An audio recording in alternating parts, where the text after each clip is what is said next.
What's up, guys? This is El Aficionado. I'm back again.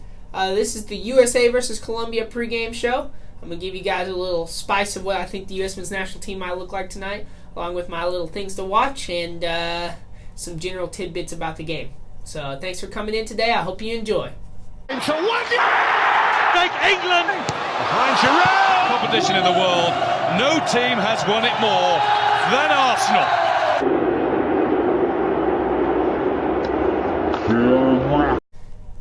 It's good to be back with you guys. It's been a long couple of days since I've been here.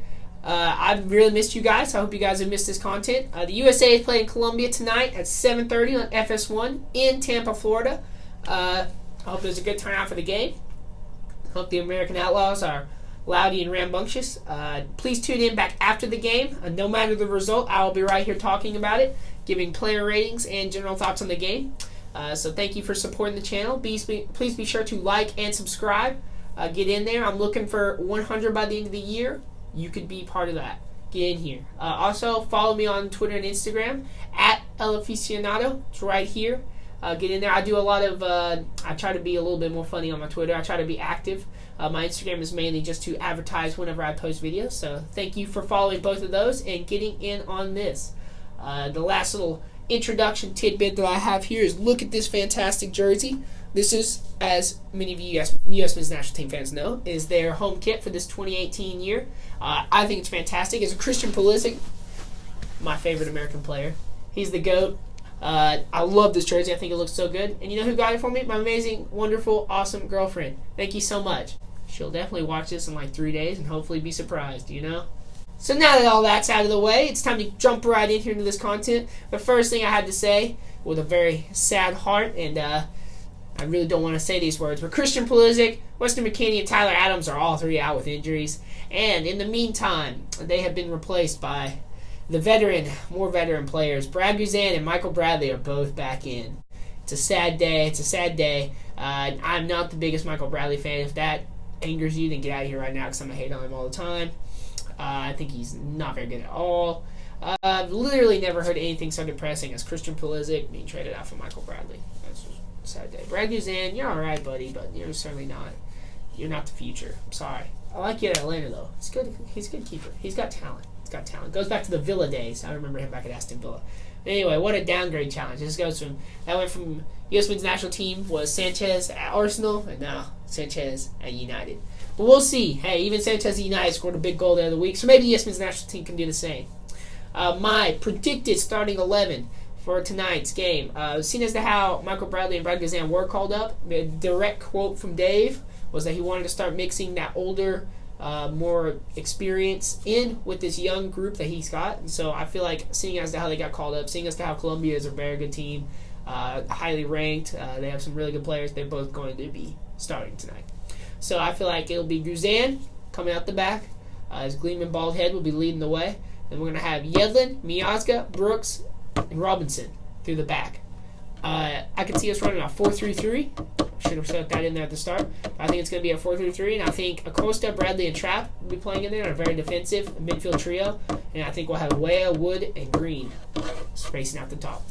Why do I think this? I think starting at the back, I think the wing backs, I think Yedlin and Robinson's speed give them a chance to hang with Cuadrado, who, as everyone knows, is extremely fast and extremely gifted player. And I feel like going forward, they can also offer us something coming forward, because I feel like there are times when, since Acosta and Bradley and Trapp are so defensive, one of them wouldn't mind sinking it back in between Brooks and Miazga and allowing Yedlin and Robinson to push forward and almost becoming like a 3-5-3, more attacking formation when we break.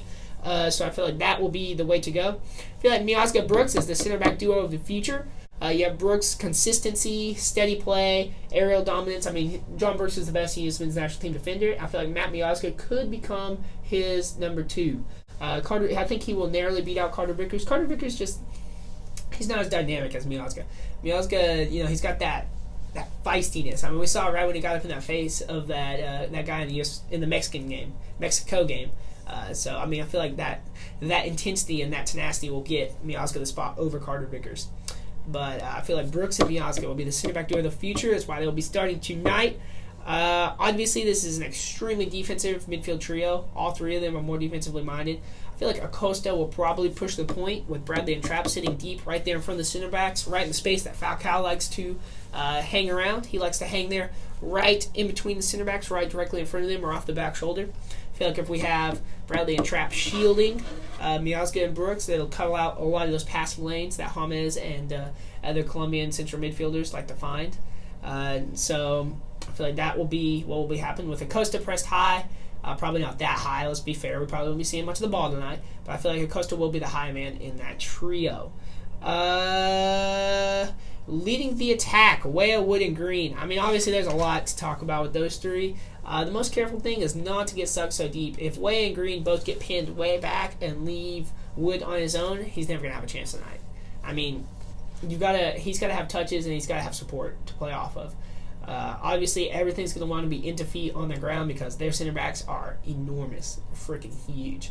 I mean, they're giants. So playing into feet, I'll be interested to see if we can work any combination play off the wings because both Green and Weah like to cut in and shoot. So we'll see if maybe any of them could work off combos off of Acosta or Wood and try to play other players into the game. Maybe get Robinson or Yedlin in on an overlap once or twice. So those are the reasons I picked everyone for that lineup. Obviously, there's a lot of different changes. There could be potentially Josh Sargent could get in there. You got a bunch of new players that could get in there. I don't know. We'll see what Dave's going to go with. So what to watch for number one? I just mentioned it. Dave's starting 11. Who's going to be out there? I feel like it's really going to be showing. Is he going to go with youth again, or is he going to go with the past failed experience? What route are we going to take there? Are we going to go for a mix? Are we going to go for experience? It'll be interesting to watch. Point number 2 to watch for. All these new players that have gotten called up. We have 4 players that just got their first call-up. Aaron Long, Reggie Cannon, Ben Sweat, and Jonathan Amon are all getting their first call-ups. Obviously, a bunch of them have been performing really well. Aaron Long particularly is the one I'm the most excited about for the Red Bulls as center back. My point number 3 to watch for would be the possible tactical switch between a back 4 and a back 3 as our outside backs get into the attack. I feel like we will start in back 4, and as they push up, we just have one of our center CDM slide in, much like what City does. City does that better than anyone. Fernandinho sits right in front. When Kyle Walker and Benjamin Mendy get high, he just slides back in. The center back split wide, allows you to keep possession and get your outside backs into the attack. It's a very seamless tactical switch. I feel like that's something that the U.S. men's national team could do. I have a lot of defensively minded, very deep-sitting center defensive midfielders. That's one thing we are not short of at all. And we have a couple of attack-minded, speedy outside backs that can play that kind of style. So I'd be interested to see if we possibly try to implement something along those lines.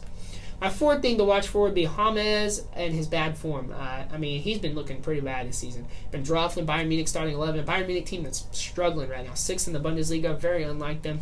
But he's still a world-class player. And so it'll be interesting to see how he's going to get 90 minutes. He's going to be the guy again here in Colombia.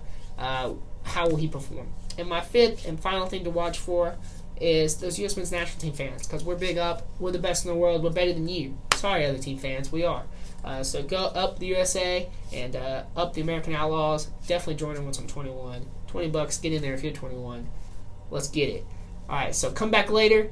Post-game show tonight, right after the game. Player ratings. What I liked, what I didn't like. Anything interesting I saw. And go U.S. men's national team. I'll catch y'all later.